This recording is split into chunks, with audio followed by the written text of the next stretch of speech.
I expected pain. I expected the rhythmic beeping of machines. I expected the usual fog of waking after surgery. What I did not expect was a message on my battered phone screen that hurt far more than the incision ever could. Don't come back. Your access has been revoked. Sent 5:12 a.m. I reread it until the letters drifted, refusing to make sense. My name is Samuel Price, longtime janitor at Riverside Regional Hospital in Northwood, a place where winters drag on and people keep their tragedies polite. For 27 years, I polished its floors and blended into its corners. Constancy was my currency. I reached instinctively for my apartment key, the one I kept on a small metal chain hooked to my belt. It was gone. The key must have fallen out when we brought you in, the nurse said gently. But things don't fall out during surgery, not unless someone wants them to. A slow tug in my abdomen reminded me the stitches weren't ready for sudden movements, but fear overrides pain. The moment I was discharged, wobbly, oxygen tank blinking red, discharge papers trembling in my hands, I took a cab back to my building. Snow collected in soft piles along the walkway, muting the world. My world was already muted. Mrs. Grafton, my landlady for a decade, was waiting under the flickering porch light. She looked like someone holding a confession that burned her palms. Sam. Honey, she extended a thick envelope. I'm so sorry. I didn't know what else to do. Inside were documents stamped, notarized, and aggressively official. According to them, my daughter Elena had filed for temporary custodial rights over my finances and living arrangements while I was unconscious. She claimed I was medically unfit to live alone. But the signature at the bottom wasn't my handwriting. It wasn't even close. My locks had been replaced. My belongings boxed for transfer. And I had been reassigned to Meadowview Serenity Home, a place named, clearly, by someone who had never been discarded there. I tried calling Elena. Straight to voicemail. Again. Nothing. The betrayal didn't come all at once. It seeped in, slow and cold, like winter air through a cracked window. Elena could be impulsive, misled, dramatic, but this felt rehearsed, coordinated, sanitized by someone who had never met me, yet knew precisely how to dismantle a life. I sank onto the cold steps, my side throbbing where the incision pulled. I thought of everything I'd given Elena. Time, money, years I didn't have to spare. Things you can't list on a ledger, even though I sometimes tried to when the loneliness gnawed too deep. I thought of the nights I sat beside her after her nightmares. The college bills paid with overtime shifts. The car loan. The townhouse down payment. The countless sacrifices that became invisible the moment they were completed. But even in that quiet devastation, something else churned beneath the hurt, a suspicion. Elena would never orchestrate something like this alone. Not with forged signatures and stamped filings. Not with the cold precision of a person removing an unwanted fixture. Someone else was steering this. Someone with paperwork and power. And now the setbacks that once felt disconnected suddenly threaded together. The sideways glances from hospital staff in recent weeks. The hushed whispers that stopped when I entered a room. I had chalked it up to exhaustion. Maybe I shouldn't have. With nowhere else to go, I limped back to Riverside, leaving shallow footprints in the snow behind me. The hospital loomed ahead, sterile, bright, humming with secrets. At the reception desk, the clerk froze when she saw me. Mr. Price, the administration wing asked me to send you up the moment you arrived. Janitors don't get summoned to the administration wing. Not unless someone important has been digging. A chill, one not related to the winter air, crept under my skin. As the elevator doors slid shut, one name flashed across my mind. A name I hadn't heard spoken aloud in 20 years. A name I never wanted my daughter to learn. Yet someone had said it. Someone had reached into a past I'd buried so deep I sometimes doubted it belonged to me. And in that moment, I realized something with terrifying clarity. The text message that ruined my morning was about to become the smallest revelation of my day. The elevator ride up felt longer than physics should allow. Part fear, part stitch pull, part the instinctive protest of a body that knew it wasn't finished healing. The lights hummed overhead, indifferent to the unraveling of my life. When the administration door slid open, the scent hit first, lemon polish and old paper. Rooms where decisions get laminated. Rooms where secrets don't decompose. Mara Klein stood at the desk, posture precise, hair clipped back in a way that left nothing to interpretation. She offered no smile, no pity, only a measured look that suggested she'd already made space for whatever came next. Then she slid an envelope toward me the way a surgeon lays down a scalpel, clean, deliberate, and without comfort. "We didn't open it," she said.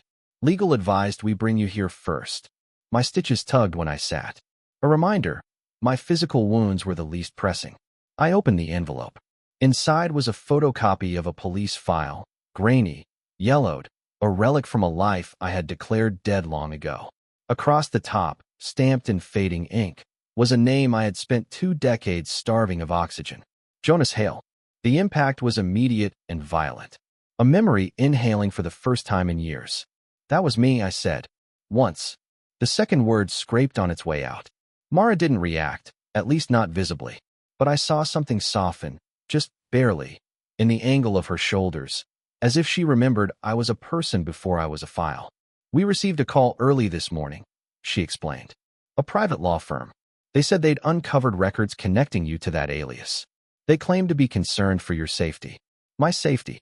The phrase tasted wrong. "They contacted Elena," Mara continued. "And she responded the way frightened people do when handed information without context." I swallowed, but the room stayed dry. What exactly did she hear? Enough truth to be convincing. Enough embellishment to be dangerous. Then she pushed another sheet across the desk, a grainy photograph from the file. A boy with a cowlick. 7, maybe 8.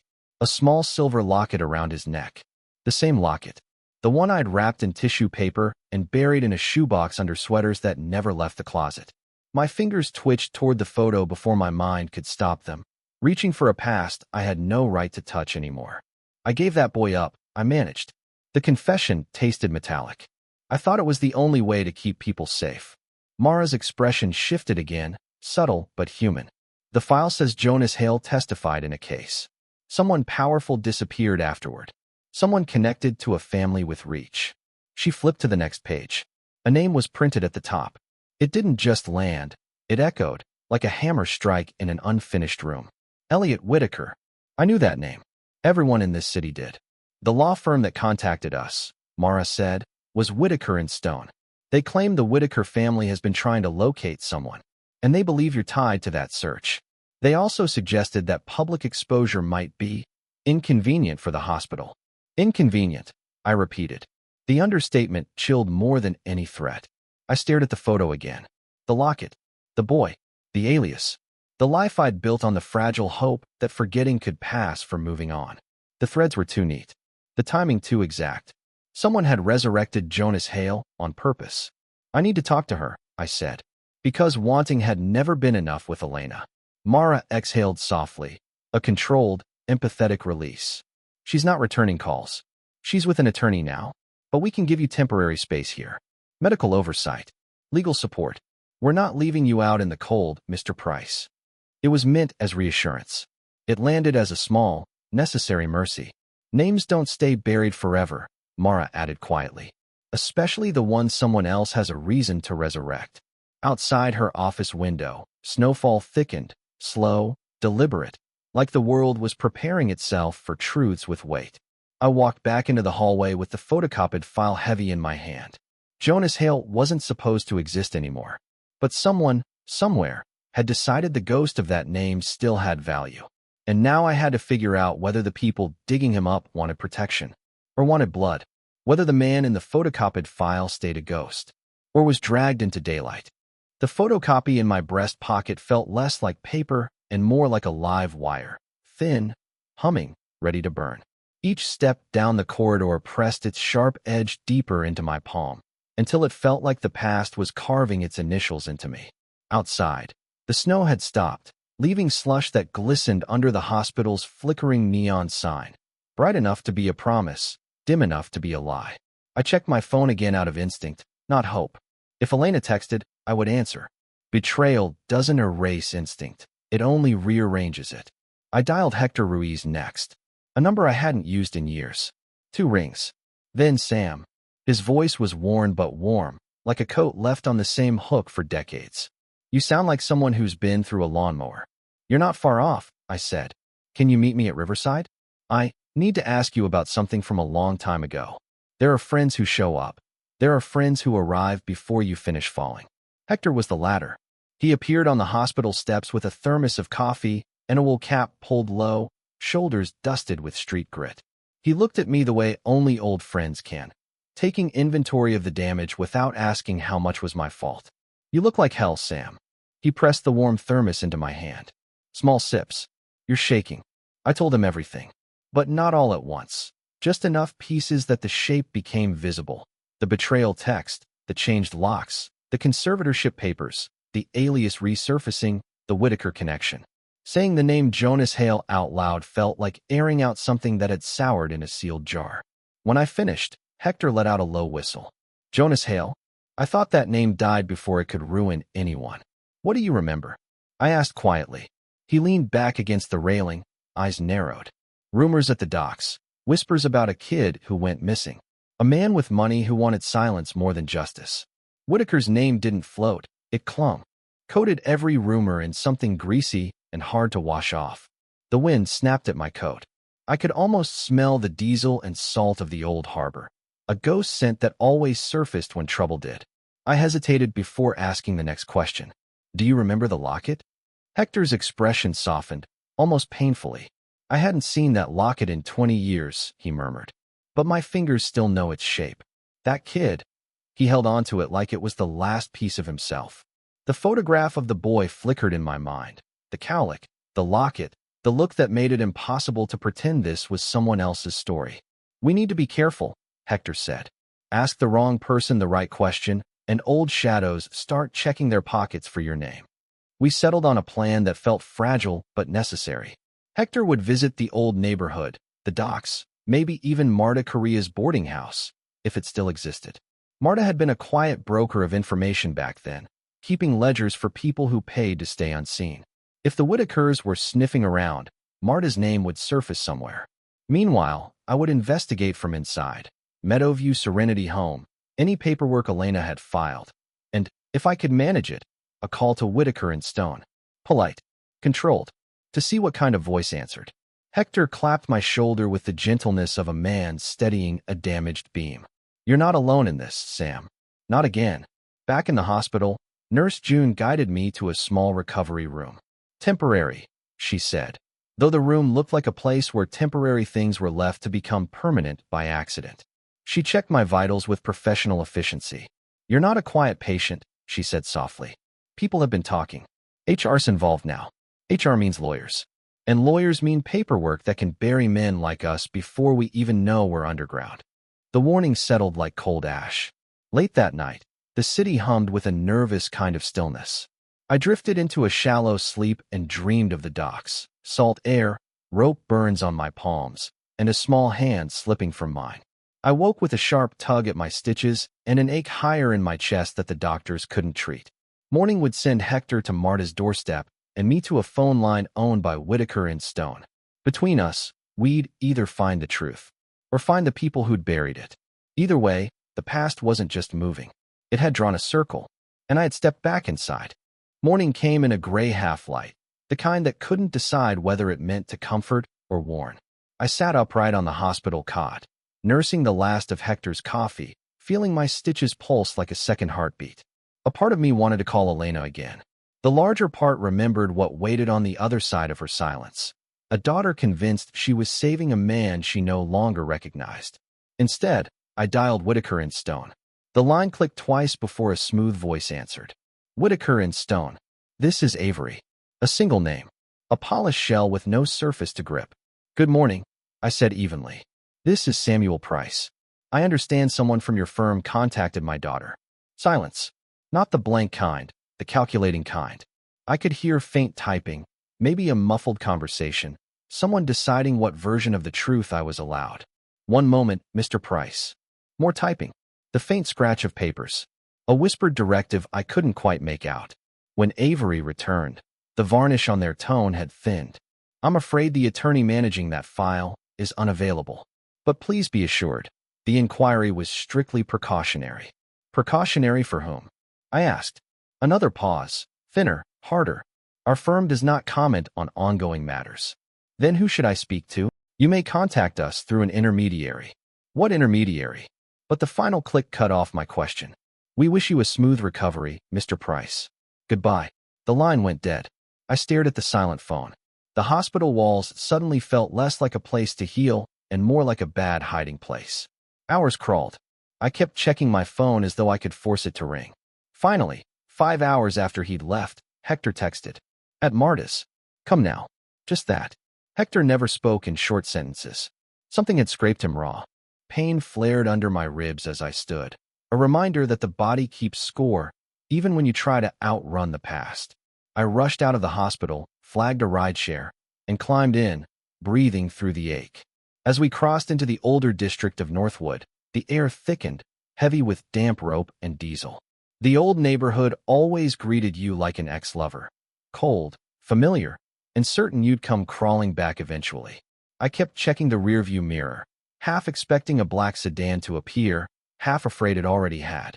Marta Korea's boarding house sat hunched on a corner like a tired sentinel, peeling nicotine-colored paint, a sagging porch, a single light behind a threadbare curtain. Before I reached the steps, the door creaked open. Hector stood there, jaw clenched tight. Come inside, he muttered. And don't say my name. Inside, the house smelled of stale coffee, cedar, and something medicinal. The wallpaper curled away from the walls like burned paper. The creaking floorboards didn't just sound worn, they sounded attentive. Then she appeared. Marta Korea, smaller than memory, but the air bent around her the way it does around an open flame. Quiet, controlled, dangerous to touch. Her gray braid was pulled so tight it could have kept her spine straight by force alone. She didn't invite me to sit. She commanded it. I obeyed. She studied me like she was parsing an old crime scene. Then, so, Jonas Hale finally crawls out from under his own gravestone. She said it without blinking, as if she'd been waiting years for the chance. My breath hitched. Marta, that name isn't mine anymore. No, she said, but the consequences still are. She crossed to a narrow sideboard and opened a shallow drawer. Out came a battered leather notebook. The ledger. It wasn't just paper. It was the city's underbelly bound in leather, debts, favors, betrayals, missing people. Marta didn't keep memories. She kept leverage. She placed it on the table with a reverence that made my skin crawl. Your daughter wasn't the first one someone contacted, Samuel, she said, tapping the cover once. Hector stiffened beside me.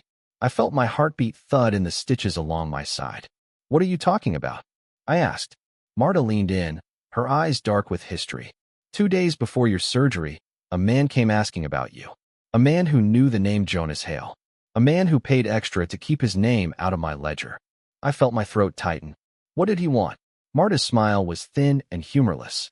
He wanted to know where you'd buried the boy. My breath snagged. Which boy? Marta tapped the ledger again, her voice flat as a closing door. The Whitaker boy, Samuel. The one who vanished 22 years ago. The air in Marta's parlor seemed to tighten around the words the Whitaker boy. 22 years condensed into 5 syllables. For a second, I said, my voice thinner than I wanted, my vision tunneled. Not because of the stitches, because some truths hit harder than scalpels. Marta watched me absorb the blow the way a physician watches a patient after bad news.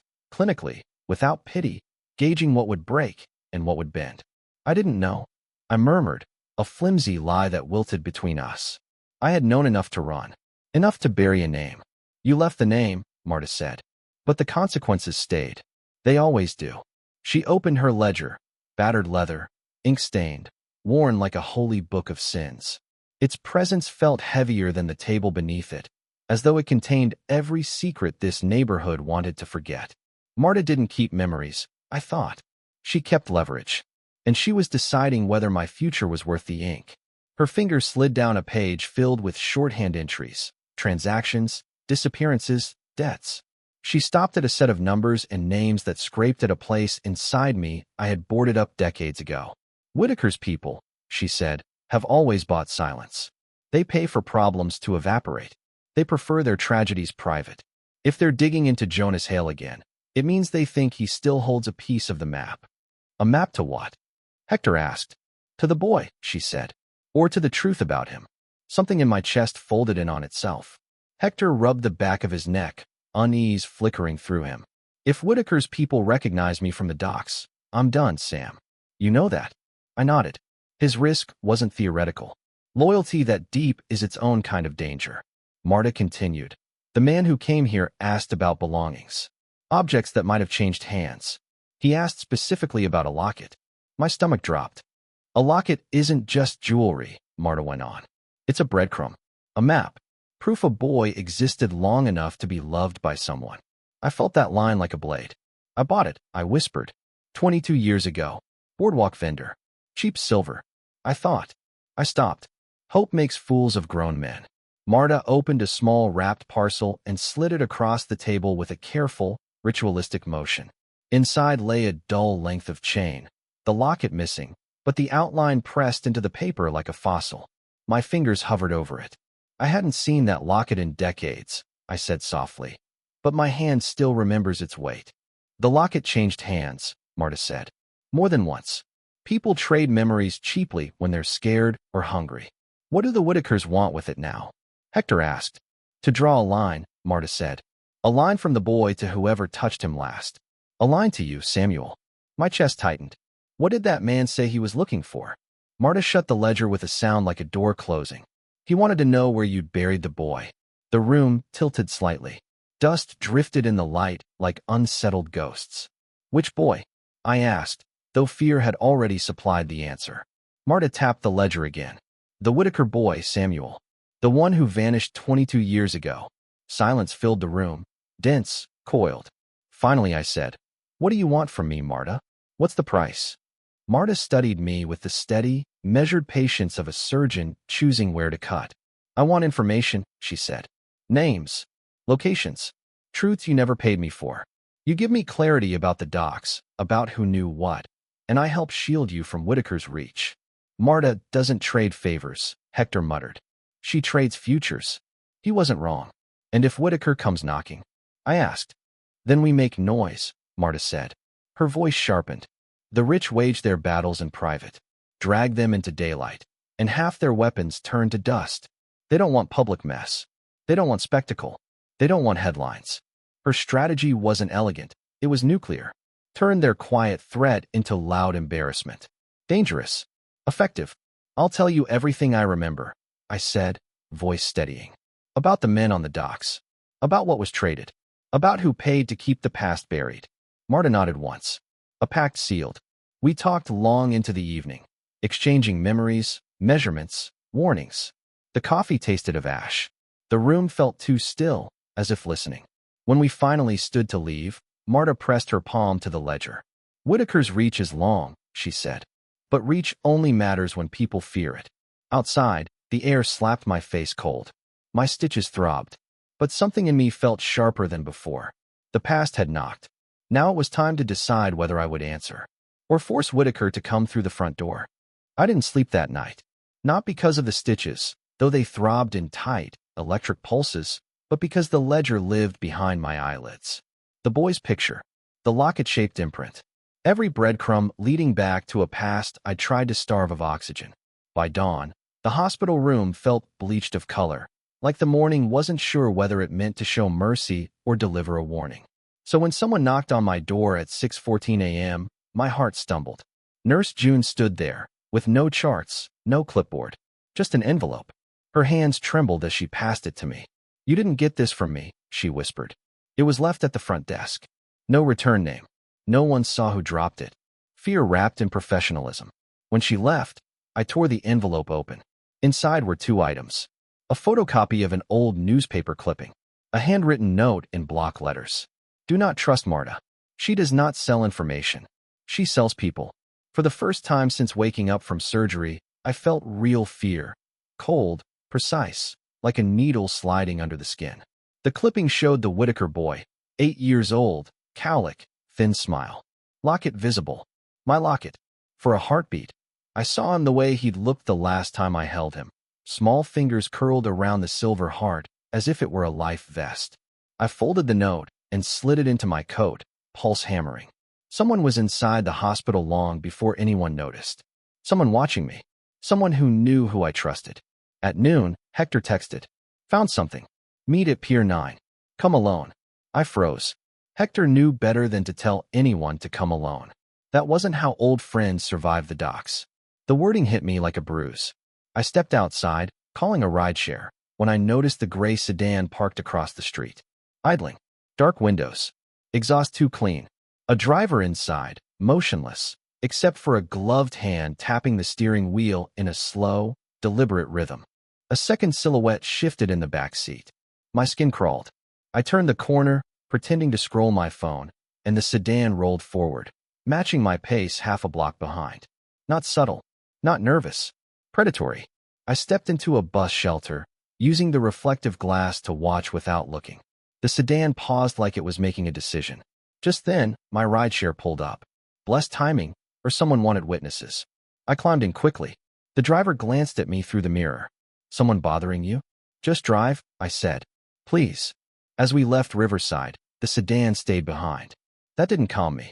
Sometimes the danger isn't the car following you, but the one waiting where you're going. Pier 9 hit me with rust, salt, and memory. Every gull was silent. Even the wind seemed to step aside, as if the pier belonged to someone else now.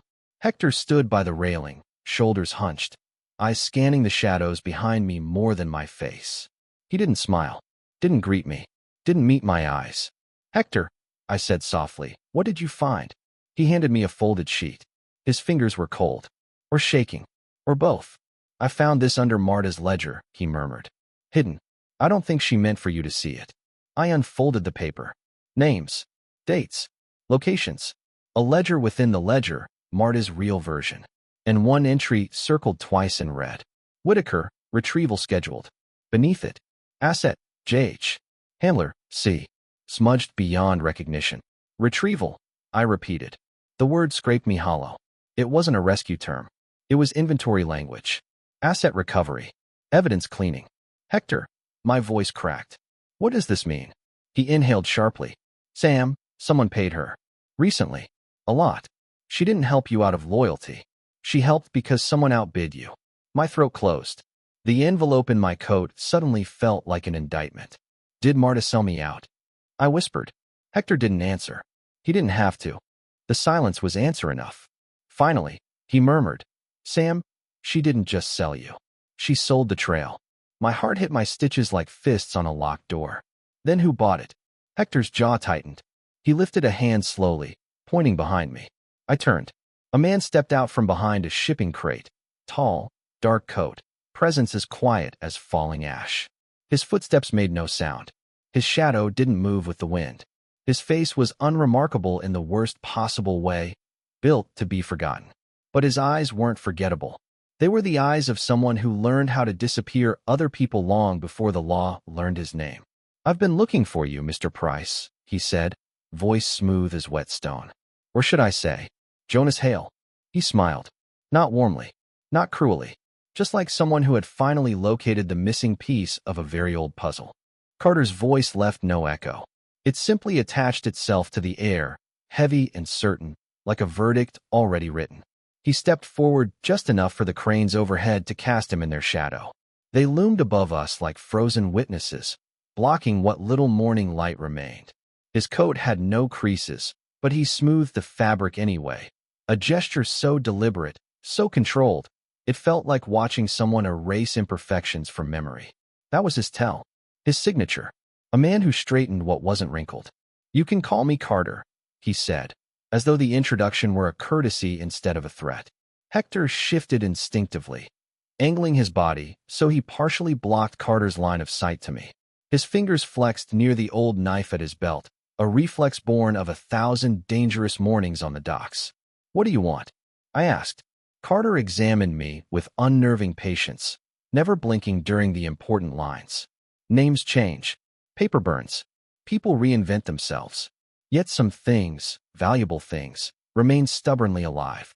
A gull tried to cry overhead, then fell silent as if corrected. You bought a locket, Carter continued. A small trinket. A sentimental map. Whitaker wants closure. I want advantage. Those were two different kinds of hunger. Hector bristled. If Whitaker wanted answers, they'd deal with you directly. Carter's mouth curved, almost a smile. Whitaker prefers privacy, but someone else has paid for a different outcome. Someone who benefits from chaos rather than quiet resolutions. A cold pressure tightened beneath my ribs. My stitches felt like they understood the cost of stepping backward. Someone else? I asked, voice thin. Yes, Carter said. Someone who went to Marta. Someone who wanted the trail, not the truth. The pier felt too still, as if emptied on purpose. As if someone had cleared witnesses from the stage. I swallowed. Why come to me? Because, Carter said, leaning in just enough for the air to shrink, you are the map. My breath stuttered. My memory is 20 years old. You don't need to recall everything, he said. You only need to remember enough. His calm was the part that terrified me. Angry men can be reasoned with. Calm men already see the ending. Testimony, Carter went on, is catalytic. Paper only verifies. Words ignite. I felt myself step backward, and pain flared under my ribs, sharp, bright, a reminder that my body was compromised and my options fewer than they'd ever been. Here are your choices, Carter said. He didn't raise his voice. He didn't need to. Talk, and live as someone who told the truth. Stay silent, and let others decide what truth you leave behind. Hector took a half step forward. You'll have to go through me. Carter turned his head, blinkless. Breaking a man twice is a waste of resources. But waste is manageable. Don't, I said quietly to Hector. His jaw clenched, but he froze. I looked back at Carter. If I help you, what happens to Elena? She doesn't know any of this. A flicker, half a shift in Carter's expression, like a page turning without sound. It's not your life we threatened, Mr. Price. It's hers. And that is the part of you we know you cannot bury under any name. Something in me cold cracked. Not fear, resolve. What are you actually after? I asked. Access, Carter said. To closure or chaos, whichever profits more. Men like Whitaker prefer delicate outcomes. Others prefer demolition. You can help decide which one becomes fact. The cranes above us groaned, metal shrinking in the cold. The whole pier felt like a throat about to tighten. What if I refuse? I asked. Carter's answer came instantly. Then by sundown, the map you refuse to give us will be carved from the people around you. We are patient, Mr. Price, but not idle. I thought of Marta's ledger. Of the boy's laugh, thin, quick, uncertain. Of Elena, holding papers she believed were protection. If they wanted a map, I'd give them one, but not the kind they expected. Carter straightened his coat again, imaginary crease, imaginary correction, and stepped back. By sundown, he repeated. Bring what you can. A memory, a direction, or bring nothing. He paused. Men without maps are excavated. He walked away with the confidence of someone who had already calculated every failure I might make. His shadow lingered a moment longer than he did, too still to be natural. When he was gone, the pier's silence returned, heavy and complicit. Hector turned to me, eyes narrower, fear shaping his breath. Sam, what now? I touched the tender line of my scar, searching for a lock that didn't exist. Tomorrow, I said. Tomorrow I start digging. And for the first time, it felt less like a metaphor and more like a promise. Sundown came fast. Winter lights started dying before the day had even begun, as if the sun knew I was walking towards something better left buried. The air held that strange metallic stillness, like the world was bracing for a confession. Hector walked beside me, shoulders tense, breath fogging in uneven plumes. He kept glancing behind us, but something in his expression had shifted. He wasn't checking for danger anymore. He was checking to see if I'd make it there at all. My stitches burned with every step, a tugging reminder that my body was not built for what the night demanded of me. We reached Marta's street. Lights off, curtains drawn. Not silence, absence. Someone had cleaned the place to erase history. Even the dust was gone, wiped away like someone had edited the air. Hector pushed the door open. The hinge exhaled a tired groan. Inside, the house was stripped bare of its usual clutter. The scent of bleach hit first, the chemical smell of someone sanitizing not dirt, but memory. A clock on the wall ticked, but its hands didn't move. Then a shuffling sound from the back. Pain flared under my ribs as I steadied myself against the doorframe. Hector slipped ahead, knife ready. We found Marta slumped against an overturned chair. Alive. Barely. One side of her face was a swollen violet bloom. Her breath whistled through one nostril. The other two inflamed to pull air. Marta, I whispered, dropping to my knees. The pain was instant, sharp, but secondary to her condition. What happened? Her eyes cracked open, sharp even through the swelling. They came, she rasped. Too early. Wanted the ledger, not the one I showed you. The real one. The one you kept hidden, I said. Marta nodded weakly. Carter, Hector asked.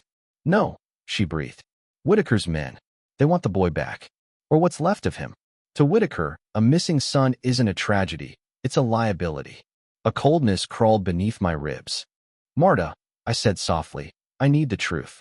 About Jonas Hale. About the boy. Her gaze sharpened, flicking over my face like she was searching for the right angle to cut.